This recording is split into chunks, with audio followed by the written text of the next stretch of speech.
El módulo Introducción a la Reforma Apostólica y Profética.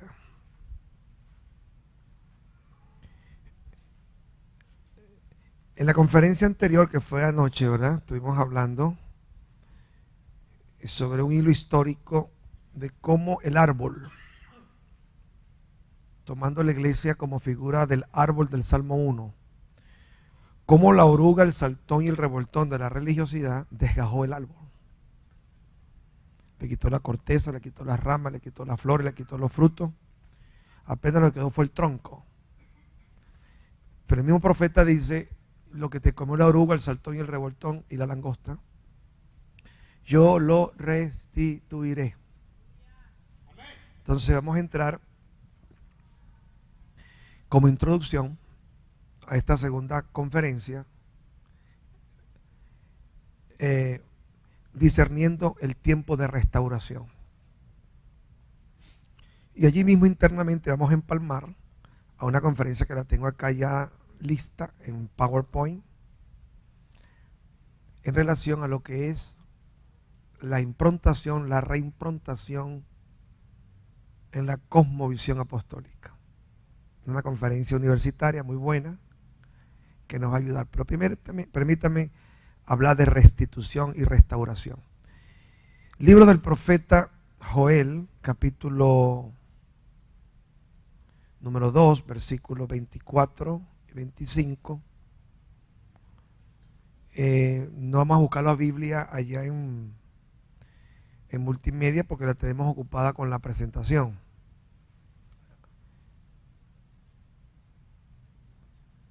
Pero usted, si tiene la Biblia en la mano, búsquela, por favor. Joel capítulo, le dije 2, ¿verdad? Joel capítulo número 2.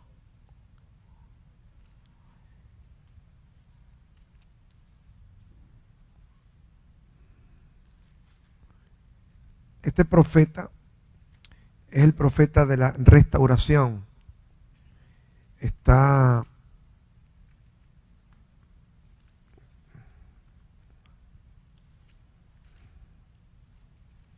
antes de Amós. Capítulo 2, versículo número 20. Nos vamos a leer el capítulo 1 para que veamos cómo estaba al principio la crisis y cómo luego estuvo. Ok, comenzamos.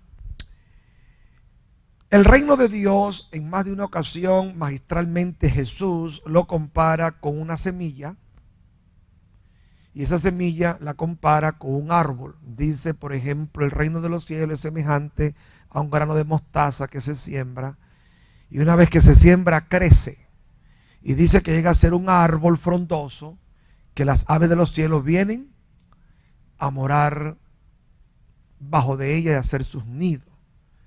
Es una figura que Jesús compara un árbol frondoso con la manifestación del reino. El término árbol en toda la escritura se refiere a seres humanos. Magistralmente, Salmo 1 compara el hombre obediente a la palabra, será como árbol plantado junto a corrientes de aguas. Incluso el liderazgo político y social de Nabucodonosor es representado con un árbol que alcanzaba las nubes del cielo y que podría ser visto de cualquier punto de la tierra, que ese árbol luego recibió sentencia, fue cortado por 7 tiempos.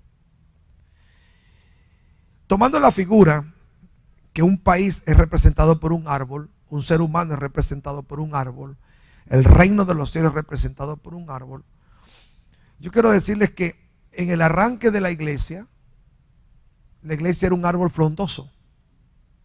Ese árbol tenía distintas ramas. Usted ve en los primeros capítulos, o los 28 capítulos del libro de los Hechos, usted va a ver que no había conflicto con tener apóstoles. No había conflicto en tener un diácono con 4 hijas profetas, un profeta llamado Agabo. No había conflicto en esta expresión, y el Espíritu Santo dijo, el Espíritu Santo hablaba.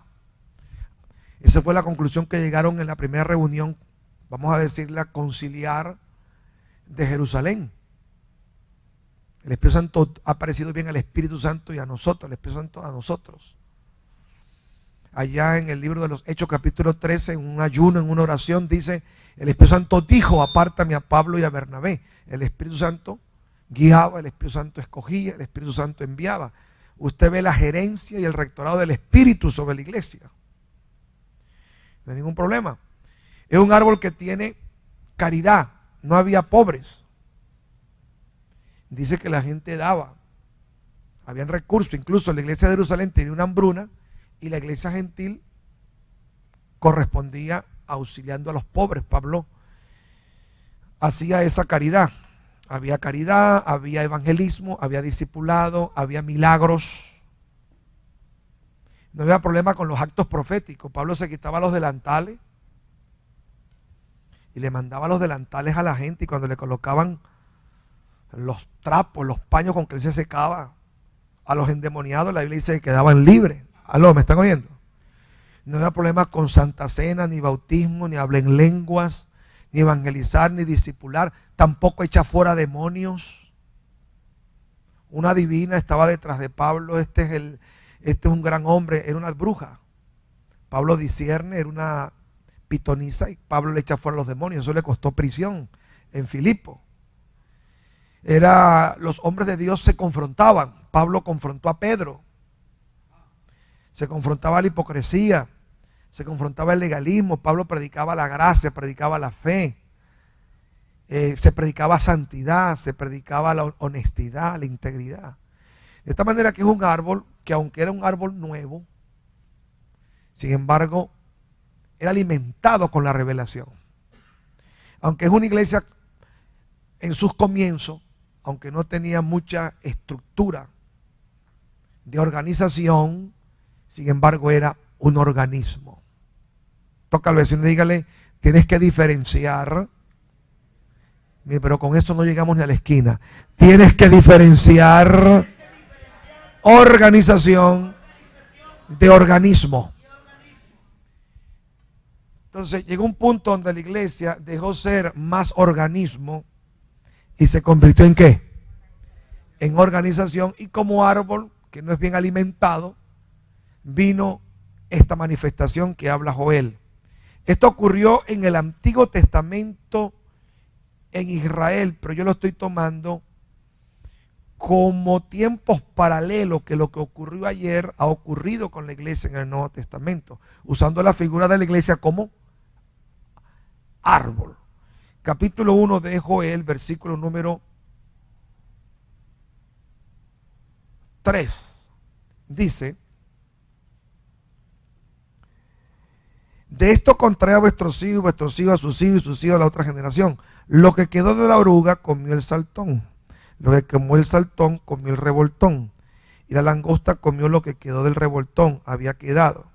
Y comienza a hablar de la condición de la moralidad, la economía. El 7 habla de la depresión financiera, el 10 habla del campo, el 11 habla de los labradores, el 13 habla de la crisis sacerdotal, y el profeta comienza a hacer un llamado por la, diga conmigo, restauración. Ahora escuche bien, salte al capítulo número 2, versículo número 25. En el 1, la oruga, el saltón y el revoltón acabó con todo.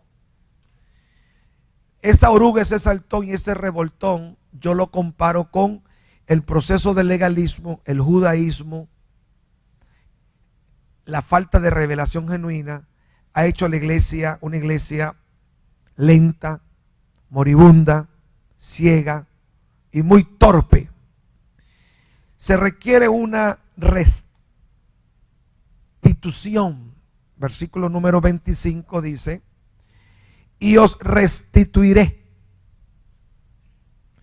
los años que comió la oruga, el saltón y el revoltón, la langosta, mi gran ejército que envié contra vosotros. Comeré hasta saciaros y alabaréis el nombre de Jehová vuestro Dios, el cual hizo maravillas entre vosotros, y nunca jamás mi pueblo será avergonzado. Y conoceréis que en medio de Israel estoy yo, y que yo soy Jehová vuestro Dios, y no hay otro, y mi pueblo nunca jamás será avergonzado. Esa expresión, nunca será avergonzado, Jesús la usa cuando usa la figura de la sal con el reino. Él dice, ustedes son la sal de la tierra. Pero cuando la sal pierde su sabor, ¿qué dice la Escritura? Es echada afuera. ¿Para qué? Para ser avergonzada o pisoteada. En estos últimos años la iglesia ha sido pisoteada. Cada vez que el gobierno secular legaliza pornografía, aborto, legaliza matrimonio igualitario, legaliza lo que la sociedad no puede cambiar, el gobierno dice, hágame una ley para legitimizarla. Toca al vecino y dígale, el hecho de que sea legal no significa de que sea moral. Son leyes, sí, inmorales. Licencia y derecho para legitimizar hacer lo malo. Y cuando una sociedad está en eso, está en un proceso de destrucción. Es una sociedad que, según los profetas, dicen que a lo bueno le dicen malo y a lo malo le dicen bueno. Y en ese tiempo el justo calla, porque su palabra es confrontativa, y entonces el justo padece persecución, señalamiento, etcétera, etcétera. Entonces tenemos una iglesia que comienza como un árbol frondoso, pero a lo largo de estos siglos, de estos 2000 años de cristianismo, en el año 1000 aparece la primera división de la iglesia ortodoxa griega.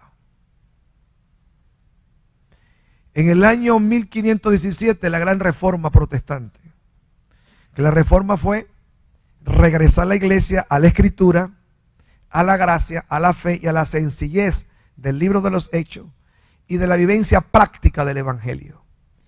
El papado le hizo un daño profundo hasta hoy a la iglesia, una jerarquía piramidal ninrótica. La iglesia católica no es una iglesia cristiana, es una iglesia mariana. Cristiana en teología, pero en la práctica es mariana. María es la reina del cielo, es la reina de los apóstoles, es la reina de los patriarcas, es la reina de la historia, es la intercesora, es la mediadora. Bueno, María para todos. Si usted quiere saber cómo se adora a María, apréndase el rosario. Eso refleja no cristología, sino marianología. La dulia y la hiperdulia se exigen en la iglesia católica, desde el papa hasta el católico más pequeñito. Se le enseña la adoración a la diosa madre, lo cual es algo que contradice las escrituras. La iglesia ortodoxa quedó fuera, la iglesia chiprota, copta también. Y luego la iglesia evangélica, que surge en el 1517, esta iglesia regresa a la escritura, maravilloso. Pero esta iglesia todavía quedó con muchas ramas desgajadas. Es una iglesia sin lo apostólico, sin lo profético, sin la sanidad, sin los dones, sin la sobrenaturalidad, como explicaba ayer, ¿verdad? Pero luego dentro de esta iglesia protestante surge un inicio de la restitución y de la restauración. ¿Qué es lo que Dios quiere desde el 1500 para acá? Toca al vecino y dígale, Dios quiere regresar la iglesia a sus comienzos, pero en la adultez de Cristo. Grítelo, en la adultez de Cristo. Entonces Dios quiere que la iglesia deje la infantilidad, deje la ignorancia y la iglesia madure. Para eso entonces a este tiempo se le llama, es un tiempo de la restitución. Base bíblica, Joel 2:25. Tomando lo que se llama tiempos paralelos.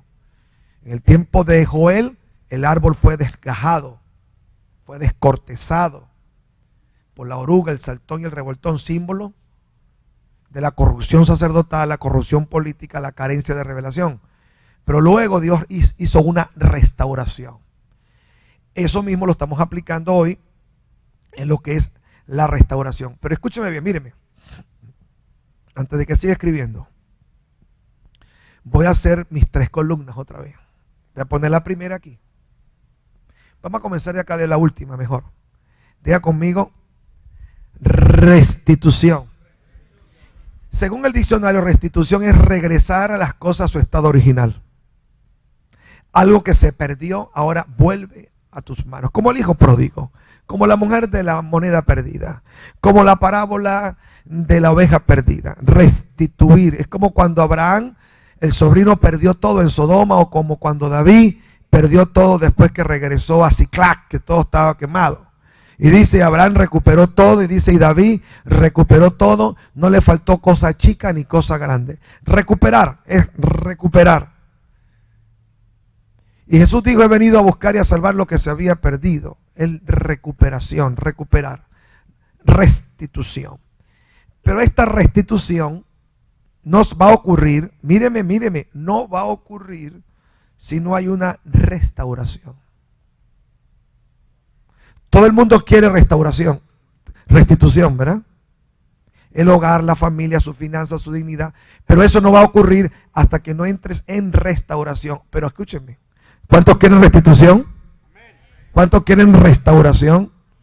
Y la palabra restauración la han usado mucho los pentecostales, incluso hasta título, iglesia de restauración, restauración. Pero esa restauración no es otra cosa que un repetir y renovarse en la misma senda antigua del legalismo.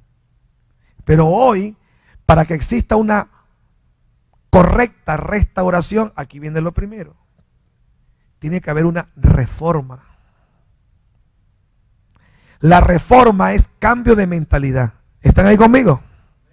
No, seguro que están conmigo. Ahora, anímese conmigo, diga, reforma me lleva a restauración. ¿Y la restauración me lleva a dónde? Entonces aquí está la ecuación. No puede haber restitución de dones, de unción, de finanzas, de reino, de cuerpo, etcétera, etcétera, etcétera. Es decir, que a este árbol le aparezcan las ramas que fueron quebradas y rotas y desgajadas. No van a aparecer hasta que usted o el liderazgo entre en restauración y hasta que usted no decida ser una persona reformada. Toca al vecino y dígale, te van a reformatear. Ponga la mano aquí y dígale, tienes que aprender a desaprender lo aprendido para luego empezar otra vez ¿a qué? A aprender. Nos enseñaron a aprender y a obedecer, pero no nos enseñaron a desmontar lo aprendido, porque pensábamos que todo lo que nos enseñaron o enseñamos estaba correcto. Y en el camino del tiempo nos hemos dado cuenta que hubieron muchas cosas útiles ayer, pero que ya hoy no son útiles, sino que son estorbo. ¿Cómo? Sí, te lo pruebo por la Biblia. Una vez Moisés levantó una serpiente ardiente, y esa serpiente que ardiente, la gente la miraba, y ¿qué pasaba con los que la miraban? Se curaban. Y esa serpiente la mandó construir Dios, y la levantó el gran Moisés. Pero ¿qué pasó con el tiempo? Que comenzaron a hacer serpientes chiquititas, y se convirtió en una cosa que llamaron Nustash, o cosa de bronce. Y luego el mismo Dios que mandó a levantar la serpiente, ese mismo Dios que la mandó a destruir con Jehú. Toca al vecino y dígale, hay cosas que en el ayer Dios se las mandó a practicar, pero tú te has quedado atado al ayer. Necesitas en el hoy romper, porque ya son obstáculos. ¿Quieres otro argumento teológico? La circuncisión. Abraham fue circuncidado. Todos los profetas, los reyes de la Biblia. ¿Alguien más? Jesús fue circuncidado. Los apóstoles fueron circuncidados. Pero llegó un punto en que Pablo dijo, que Dios le reveló que ya la circuncisión no era física, sino que era en el corazón. Y a Pablo se le levantó el infierno. tú eres un diablo, tú eres una plaga, tú eres un hereje. Pero métese en el marco, en los zapatos del mundo judío. Que alguien diga, la circuncisión no vale. Y Dios dijo que era una señal del pacto. Y que tu Salvador fue circuncidado y que los apóstoles escribieron el Nuevo Testamento fueron circuncidados. ¿Cómo a ti se te ocurre decir que eso ya no está vigente? Hay que tener verdaderamente una revelación grande. Entonces, nosotros tenemos que aprender la habilidad de entender los tiempos. Entonces, la gente está tan... Yo tengo que aprender la habilidad de escuchar a Dios lo que dice hoy en lo que dijo ayer. Eso está tremendo. Una vez más, diga conmigo, tengo que aprender la habilidad a escuchar qué está diciendo Dios hoy en lo que Él dijo ayer. Segundo, tengo que aprender la habilidad a entender que lo que Dios dijo ayer funcionó para una historia, para una cultura, para una época. Y que ya hoy aquello válido, santo, puro y bueno que fue ayer, ya hoy no está funcionando. Tobar, eso es un error. Error, predícame pues. Agarre usted una cadena y busque un moreno por allí y póngalo de esclavo. A ver qué le va a pasar a usted. Y cuando usted vaya ante el juez, usted le cita a Pablo, donde dice, si estás esclavo, quédate así como está. Y a los amos, no abusen de los esclavos. Entonces usted le diga al juez que la Biblia autoriza la esclavitud. ¿Qué va a pasar con usted? Aún más usted como líder. ¿Qué pasó en el momento histórico? En el momento histórico había la práctica de la esclavitud. ¿Están conmigo todavía? Entonces, es porque eso tengo que tener herramientas de hermenéutica, tengo que conocer el contexto histórico, el concepto cultural y tener un balance bien escriturario para no caer en errores. ¿Me están oyendo? Diga conmigo, hay cosas en la Biblia que no son negociables. Pero hay otras cosas en la Biblia que no tienen que ver con principios de ética, ni de moralidad, ni de fe, sino es estructuras, formas y manejos. Y que muchas veces están agregadas al evangelio. Es lo que se llama, diga conmigo, la supracultura. La supracultura es que el evangelio está por encima de la cultura. Pero nosotros estamos empeñados en predicar el evangelio y le agregamos nuestra cultura. ¿Qué fue lo que pasó con Pedro?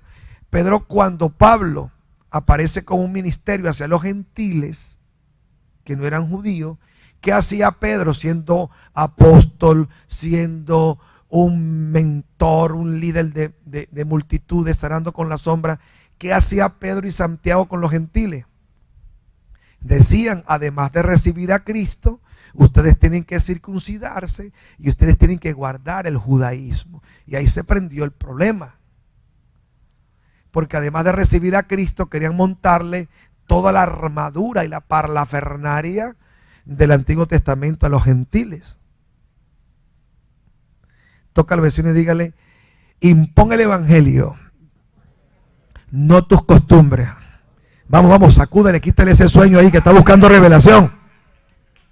Vamos, dígale, despiértese.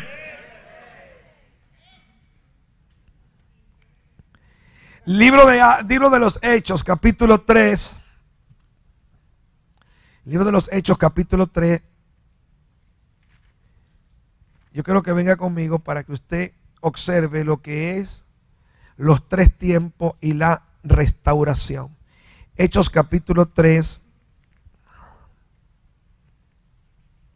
Esta Biblia está nueva, por eso es que me cuesta en conseguir. Las páginas se pegan. Versículo 19, ¿qué dice? Así que arrepentíos, Pedro predicando a la multitud del paralítico allá en el templo de Salomón. Así que arrepentí, convertidos, se han borrado vuestros pecados y venga de la presencia del Señor tiempos de... Observe bien, hay tres tiempos. Diga conmigo, tiempos de refrigerio.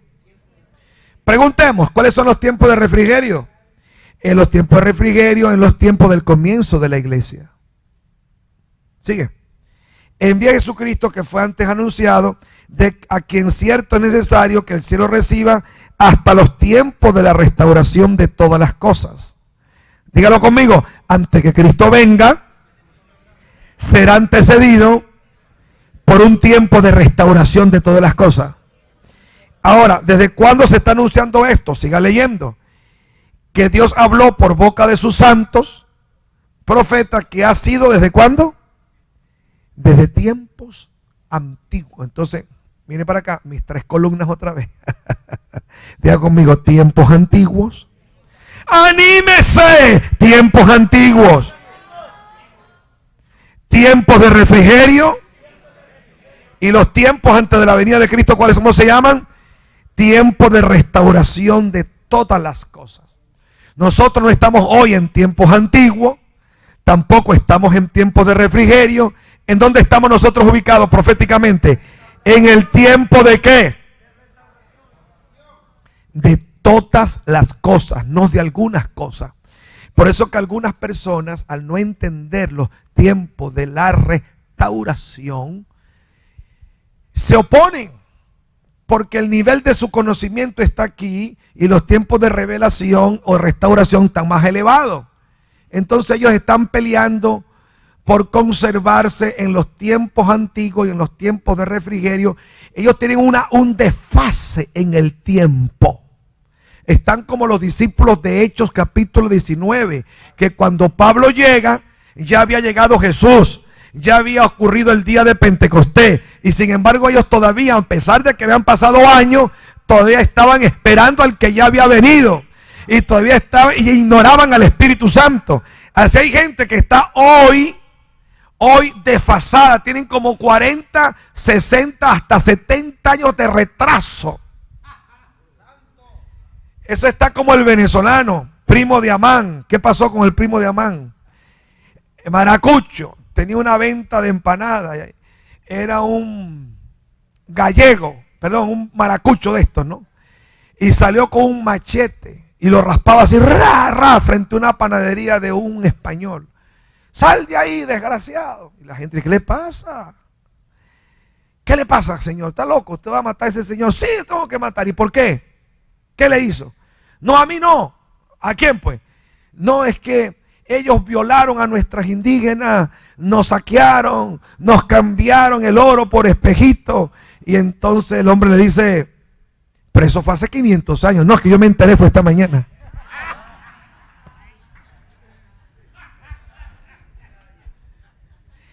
Toca al vecino decirle, así hay muchos líderes hoy en día. Tienen un desfase histórico. Hay gente que todavía está peleando contra la prosperidad, contra lo profético, contra lo apostólico, contra imponer manos, contra el bautismo, contra las misiones, contra los grupos familiares, contra la evangelización, contra el discipulado.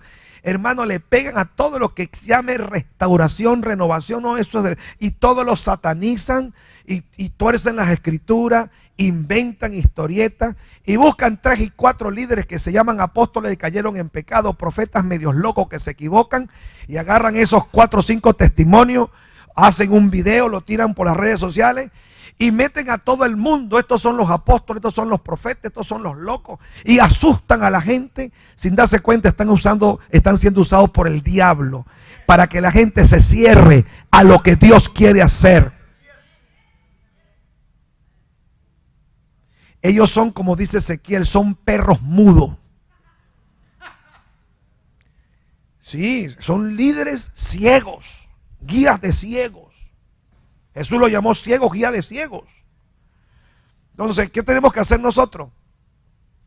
Entender que tiempos antiguos es Antiguo Testamento. Los profetas anunciaron los tiempos de refrigerio. Esos tiempos de refrigerio fueron los tiempos de los comienzos de la iglesia. Fue la lluvia temprana, como dicen los profetas. Pero también hay una lluvia tardía.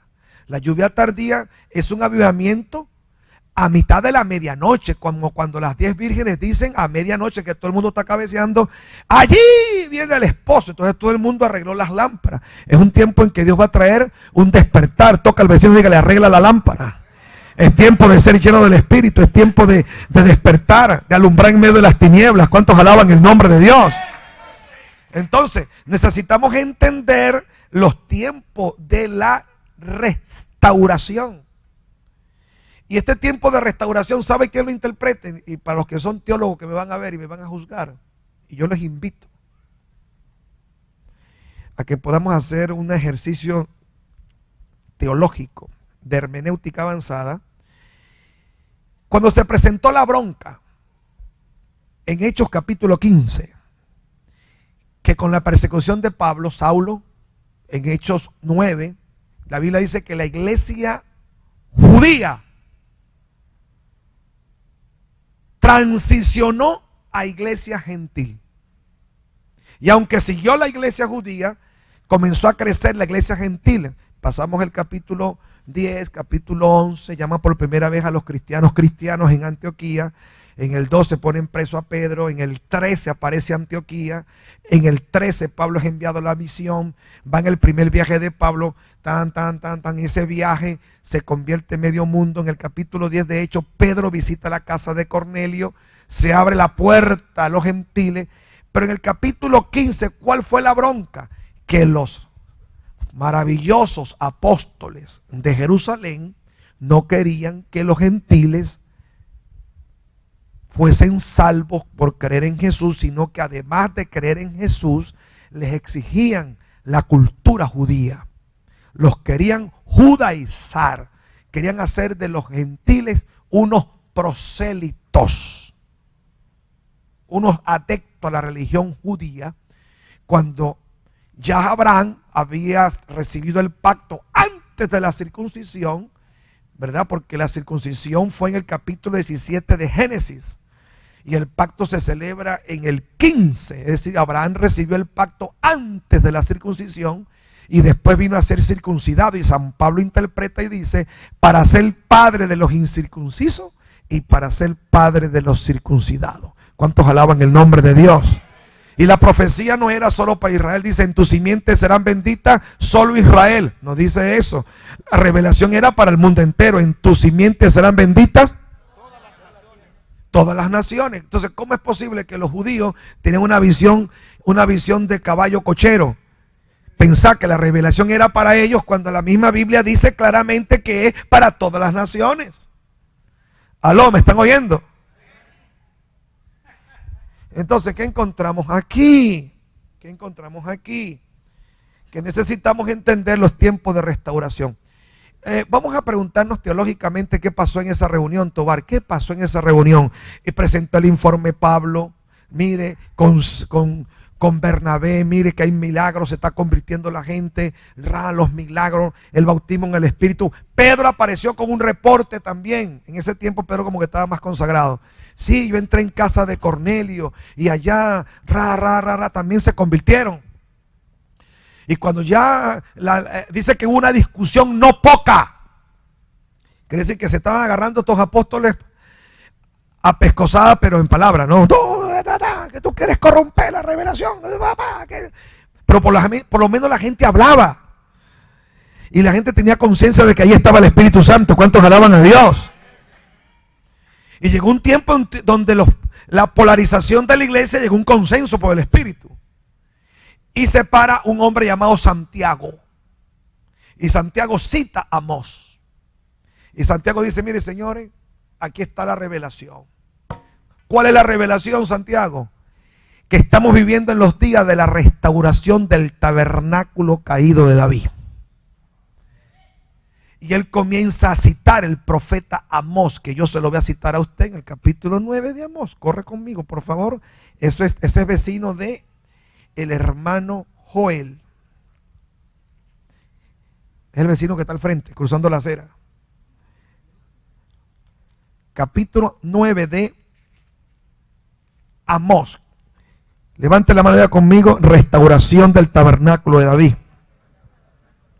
Algunos no entienden qué es esto. Míreme, por favor, míreme y no me quita la mirada. Las 3 columnas, otra vez vamos. Aquí me paro, diga conmigo. El tabernáculo de Moisés. Y aquí, diga conmigo, el templo de Salomón. ¿Sabía usted que entre el tabernáculo de David, el tabernáculo de Salomón, de Moisés, perdón, y el templo de Salomón, en el mero medio, David levanta un tabernáculo? David gobernó 7 años en Hebrón y gobernó 33 en Jerusalén, pero cuando él va a entrar a Jerusalén, la ciudad del rey, la ciudad de Melquisedec, rey de Salem, Génesis 14, él entiende que Jerusalén es más que un lugar físico, que una dimensión profética. Y él entonces echa el arca, y el arca la lleva hasta una tienda. Y David adoraba constantemente. David estableció músicos 24 horas. David hizo de la presencia de Dios la necesidad diaria de su vida. Entonces el profeta Amós entiende e interpreta como el arca alabado. Toca al vecino y dígale: el arca guiada por judíos terminó en la casa de ¿quién? Obed. Dígame ese nombrecito. Edom. ¿Y qué es Edom? Los edomitas eran gentiles, hermano. El arca terminó en una tienda gentil. Y Santiago interpreta que es una profecía, que la presencia de Dios saltaría de los judíos a los gentiles. Por eso es cuando Santiago se para y corre el velo, todo el mundo quedó sentado. Wow, ¿cierto? Nosotros aquí peleando que el arca tiene que estar es con los judíos, pero ya eso había ocurrido en el tiempo de David, que saltaba la unción a los gentiles. Se acabó la confusión. Y entonces esa gente primitiva, con escasas doctrinas, sin embargo, ellos descubrieron que Dios le estaba diciendo en su época, basado en lo que ya Dios había dicho siglos atrás. ¿Cuál es la profecía? Capítulo 9, versículo 11. En aquel día futuro levantaré el tabernáculo caído de David. No está hablando de la restauración del tabernáculo de Moisés, que es el legalismo. Está hablando del tabernáculo de David. Cerraré sus portillos, levantaré sus ruinas y lo edificaré como en el tiempo pasado. Este tabernáculo, cuando usted lo estudia, usted va a entender que en el tabernáculo de David hay varios principios. Diga conmigo: adoración 24 horas. Anímese, adoración 24 horas. Número 2, guerra espiritual. Pactos y ofrendas. Sacrificios mañana y tarde. Y la gracia infinita manifestada.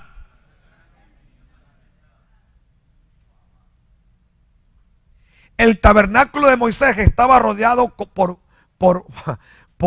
tiendas, por cortinas. ¿Sabe usted que el tabernáculo de David no tenía cortina? Todo el pueblo podía ver el arca. Todo el pueblo podía ver el arca. Y es lo que se refiere el pasaje. Siga leyendo. Versículo 12. ¿Para qué? Para que aquellos sobre los cuales he invocado mi nombre posean el resto de Edom. No es Israel. Edom es la tierra de los edomitas, un pueblo pagano. Sigue leyendo. Y no solamente Edom, sino y a todas. Pero como estos judíos estúpidos no entendían que la restauración era para todas las naciones. ¿No lo está leyendo ahí? Hay que hablar griego, hebreo, arameo para entender. Toca el vecino, no seas cabezón. Es para todas las naciones la salvación. Es que tenían un velo. Estaban leyendo la Biblia a través de las tradiciones talmúdicas, que es lo que pasa hoy en día. Que la gente lee la Biblia, pero no lee la Biblia. Está leyendo es con los lentes de teólogos sin revelación. Y repiten lo que gente con mentalidad carnal, sin revelación. Y tienen una jeringosa que parecen convencer no sé a quién, porque a mí no me han convencido. ¿Qué dice el 13? He aquí vienen días, dice Jehová, en que el que ara alcanzará el segador, el pisador de las uvas que lleva la simiente, y los montes destirarán mosto, y todos los collados se derritarán. Habla de una prosperidad inmensa, espiritual y material. Traeré del cautiverio a mi pueblo Israel. Edificarán ellos las ciudades asoladas. Las habitarán, plantarán viñas, beberán vino de ellas. Harán huertos, comerán fruto, pues los planté sobre su tierra. Nunca más será arrancado de su tierra que yo les di, y firma ha dicho Jehová Dios tuyo. Venga al libro de los Hechos capítulo 15, estoy terminando esta parte dándote las bases teológicas de lo que es el gran movimiento de reforma en las cuales estamos viviendo. Hechos capítulo 5, 15, le voy a poner la cita, cuando Santiago, versículo 12, Hechos 15, 12, ¿qué dice? Hechos 15, 12. Entonces toda la multitud cayó, oyeron a Bernabé y a Pablo que contaban cuán grandes señales, maravillas había hecho Dios por medio de ellos entre los gentiles. Y cuando ellos callaron, Jacobo respondió diciendo: varones hermanos, este es el último que participa y cerró la conversación. Simón ha contado cómo Dios visitó por primera vez a los gentiles para tomar de ellos pueblo para su nombre. Y con estos concuerdan las palabras del profeta. Con este hecho de Pedro. A la gente estaba murmurando: ¿cómo es posible que un apóstol judío se haya metido en una casa de unos gentiles? ¿Aló, me están oyendo? Entonces, Santiago en la revelación dice: eso que le pasó a Pedro, hermano, no nos asustemos. Ya eso está dicho por el profeta. Sigue leyendo. 16. Después de esto volveré y reedificaré el tabernáculo de David que está caído, reparará su ruina, lo volveré a levantar para que el resto de los hombres busquen al Señor, y todos los gentiles sobre los cuales he invocado mi nombre, dice el Señor, hace conocer esto desde tiempos antiguos. Por lo cual yo juzgo que no se inquiete a los gentiles que se convierten a Dios. Dejen esa gente quieta. Toca 3 y a 4, dígale: yo soy apostólico, yo soy profético, hazme el favor, déjame quieto. Levante su mano y diga conmigo: quiero que me dejen quieto. ¿Qué le parece, apóstol? Entonces, todo este temario necesitamos entrar en una profunda revisión, confrontación en nuestra estructura mental. Todo el ministerio apostólico genuino tiene una editorial. Pablo, la editorial de él era La Gracia y la Fe. ¿Verdad? ¿Cuál es la editorial tuya, Tobar? Mi editorial es el cambio de mentalidad de la iglesia. Es mi especialización. Cambiar los formatos mentales de la iglesia. Yo estaba muy tranquilo en mi país, con 2 apartamentos, carro, casa, una iglesia creciente. Viajaba por el mundo, tenía 8 años viajando a Estados Unidos con mi familia, teníamos visa. Y un día, en el 1996, mes de agosto, por cierto,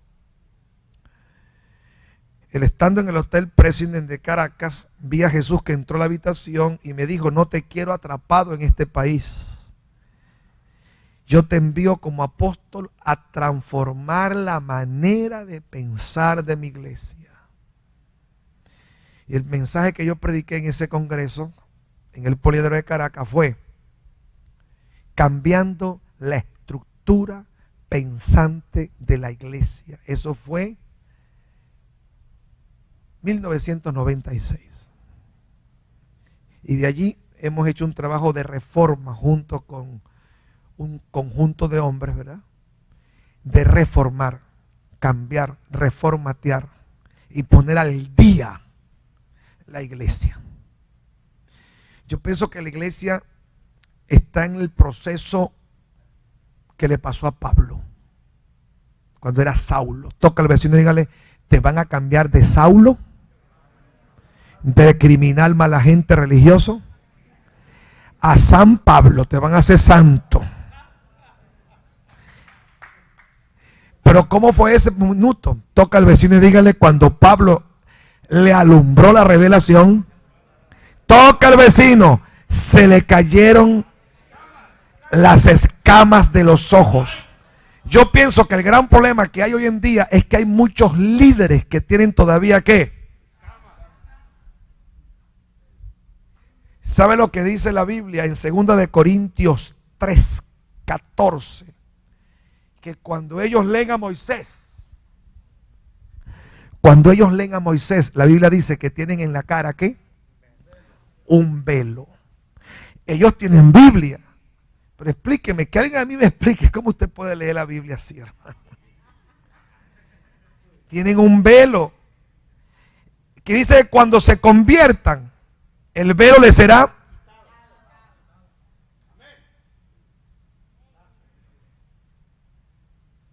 Por eso es que no entran en reforma, porque tienen un velo.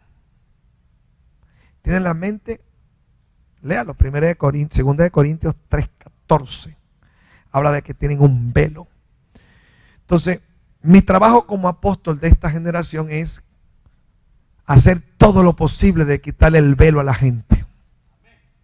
Vendas mágicas, hechicería, brujería. Pablo dice, ¿quién os fascinó? La palabra fascinar ahí, ¿quién los hechizó? El legalismo es un hechizo. El denominacionalismo sin revelación es un hechizo. Son hechiceros con Biblia en la mano. Sí, hechizos. Hechizados. Y yo en esta hora ordeno en el nombre de Jesús que todo hechizo se rompe en el nombre de Jesús. Toda manipulación religiosa, legalista, se rompe en el nombre de Jesús. Esos odres viejos los remojamos en agua, los remojamos en aceite y recuperan la flexibilidad de la gracia y la palabra, o el vino nuevo los va a romper. Pero no puede quedar igual. Tiene que venir una reforma en las ciudades. Escúchenme. Vamos entonces a pasar aquí hasta el momento es la introducción. Vamos a la conferencia. Anímense, por favor. Página.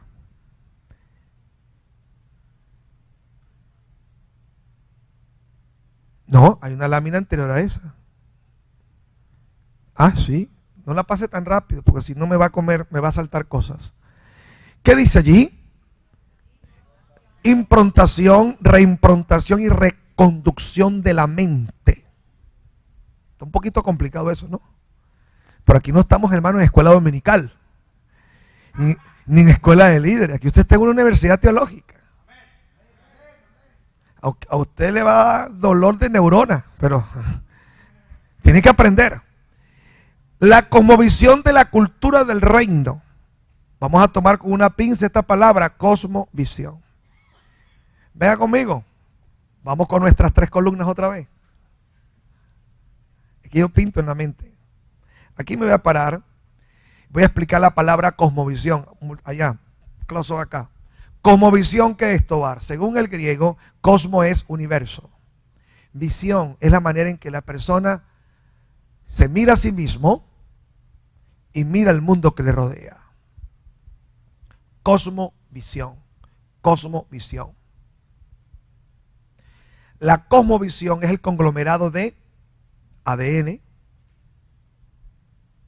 influencia familiar, cultura, folclore, vertiente de padres a hijos, accidentes, lenguaje, símbolos, escala de valores, todo eso suma una cosmovisión. Entonces, observe bien, la cosmovisión determina la segunda columna, que es escala de valores, que es primero país, familia, dinero, educación, la escala de valores. La escala de valores de una sociedad, de un individuo, está determinada por su cosmovisión. Y la escala de valores determina lo tercero, conducta. Y nosotros, los líderes, los ministros de Dios, usted que está en la casa viendo este video, usted está trabajando en el cambio, en el aprendizaje de valores de la gente. Pero repítalo conmigo, no puede haber un cambio de conducta Vamos, no puede haber un cambio de conducta si no hay un cambio de la escala de valores. Y no puede haber un cambio en la escala de valores si no hay ¿qué? Entonces, olvidémonos de la escala de valores, olvidémonos en esta conferencia de la conducta, porque eso es subsecuente como efecto de dominó. Como visión golpea la escala golpea la conducta. Vamos a meterle la lupa a cosmovisión. Pero para entrar a hablar de cosmovisión, tenemos que entender que hay 3 cosmovisiones en el planeta. Hay la cosmovisión humanista. El humanismo suena bonito, pero el humanismo es en el hombre, por el hombre y para el hombre. No le podemos llamar satanismo porque es en el hombre, pero en esencia es satanismo porque Satanás un día dijo: Dios, no te necesito. Y en el diálogo de Satanás con la mujer, fue la misma propuesta. Eva, tú no necesitas de Dios. Tú sin Dios lo puedes hacer. Entonces, ¿qué es el humanismo? Es la ecuación donde el hombre saca a Dios de su existencia. Y el humanista dice: en el hombre, repítalo conmigo, en el hombre, por el hombre y para el hombre. Entonces, en esa concepción del universo, Dios está ausente. La religión estorba, la fe estorba. Y ahí es donde están anclados muchos gobiernos, muchas filosofías, muchas bases ideológicas políticas, todo lo que es los ismos, hedonismo, capitalismo, comunismo, socialismo, todas esas doctrinas de gobernabilidad del hombre por el hombre y para el hombre, incluso hasta la misma democracia. En esas ecuaciones está ausente Dios. Por eso que en todas las culturas hay una profunda crisis de justicia, todas, hasta en la democracia. Un profundo desbalance de equidad, corrupción, mentira, porque son gobiernos sin Dios. Ellos pertenecen a la estatua que vio Nabucodonosor y que solo la piedra no cortada la puede desmoronar y destruir y establecer un reino diferente. Segunda cosmovisión, escríbala con H, animista. ¿Qué fue lo que dije? Animista. Es el otro extremo. La cosmovisión animista es una cosmovisión basada en la religión, estados teocráticos, culturas como la musulmana, la islámica, la india, la china, el budismo, esa gran invasión del lejano oriente hacia occidente, costumbres de reencarnación, cristales, pirámides, saumerios, swinchi, cuestiones de cómo hacer las casas, por dónde entra el agua, el fuego, el viento, todos estos caracoles, cristales, eso usted lo ve en los aeropuertos, el pensamiento, la nueva era, todo eso es una cultura animista. Ahí es donde es lo que es la religión mundial, un sincretismo de todas las culturas. Todos los caminos conducen a Roma. Adora al Dios que quiera, pero adore algo, le dicen a la gente. Entonces es una cultura donde realmente Dios está ausente, lo que es idolatría, paganismo. ¿Me están oyendo, familia? Nosotros aquí en Estados Unidos queremos cambiar el mundo árabe. Hermanos, no lo vamos a cambiar. Lo que podemos tenerlo es a la raya, pero no lo vamos a cambiar. No lo vamos a cambiar. La cosmovisión de un fundamentalista islámico fanático, pues no vamos a meter a todos los musulmanes ahí, sino el fundamentalista fanático terrorista. Él, si se estalla con una bomba, él tiene seguridad que Alá lo va a llevar a un planeta y le tiene un harén de 12 doncellas, 90, 60, 90. Aquí en la tierra tiene una gorda fea, pero allá va a tener 12 Mises Universo, que le van a poner uvita en la boca y le van a dar el baile del vientre, le van a poner palmera. Entonces el tipo con gusto se estalla. Y para su familia es un héroe. Y para el hijo que lo está viendo, ¿qué es?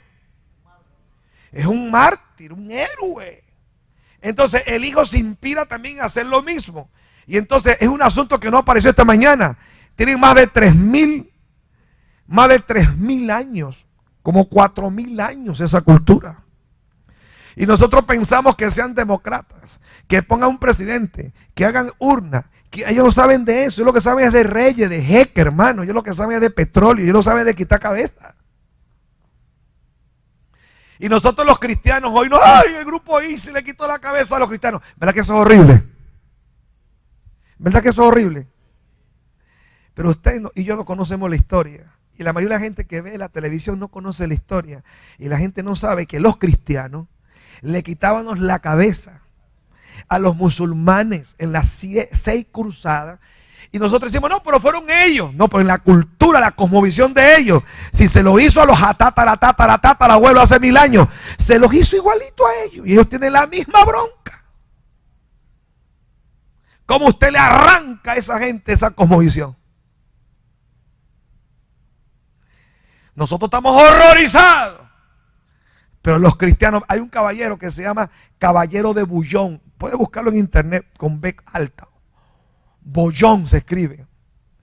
El tipo se hizo caballero cruzado, cruzada de cruz de cristiano. Y no recuerdo el papa que lo comisionó. Y él llegó a las tierras santas. Y entrando a Jerusalén, el tipo entró de rodillas. ¿Sabe por qué? Celebrando la victoria de haberle quitado la cabeza a 75.000 musulmanes. Y nosotros aquí estamos, ¡ay! ¿Y si le quitó la cabeza a 100 cristianos? No, este cristiano le quitó la cabeza a 75.000. Dice la historia que era un río de sangre. Y él entró de rodillas celebrando, dándole gloria a Dios por la gran victoria.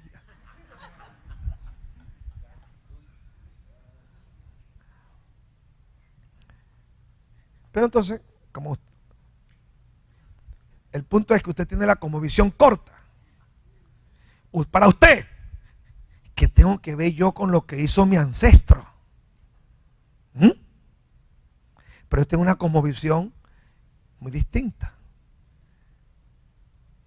Nos dice la Biblia y que es una cultura oriental. Por ejemplo, la Biblia es una identificación basado en el Corán. El Corán dice que si usted permite que un ser humano sea asesinado injustamente, esa persona asesina a toda la humanidad.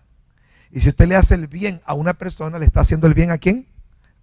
Ellos no piensan el hombre un ser aislado, piensan un todo. ¿Me están escuchando, amado? No dice Apocalipsis, y mirarán al que traspasaron. ¿Quiénes los van a mirar? Cuando Cristo venga, dice que mirarán al que traspasaron y harán lamentación por él, sí, amén. Hermano, una sociedad de 2.000, 3.000 años, no sé, cuando el Señor venga, va a haber judíos en la tierra. Pero no fueron los judíos que los crucificaron. Los judíos que los crucificaron murieron hace siglos atrás, milenios atrás. Pero en el concepto cultural, los que estén vivos le atribuyen la crucifixión de Jesús. Esa es la cosmovisión de ellos. Es la manera que ellos ven. Toca 3 a 4 y dile, ayúdame Dios. Y aquí vengo, Tami, cosmovisión cristiana. Antes que se me disuelva esto, diga conmigo, cosmovisión humanista, cosmovisión animista religiosa. Y aquí vengo, cosmovisión, esta está larga, esta está larguísima, diga conmigo, bíblica, cristiana, protestante, apostólica, renovada. ¡Wow! ¿Por qué tanto, Tobar? Sí, porque si solamente me quedo bíblica, entonces los judíos creen en la Biblia. Los católicos creen en una parte de la Biblia. Los testigos de Jehová, pero estoy hablando de una cosmovisión distinta. Si digo protestante, ok, ya estoy separando el cristianismo, ya estoy separando a otra gente. Pero dentro del protestantismo tengo La iglesia apostólica, diga conmigo, ahí estamos nosotros. Pero dentro de la iglesia apostólica, otro pie más, diga conmigo, restaurados.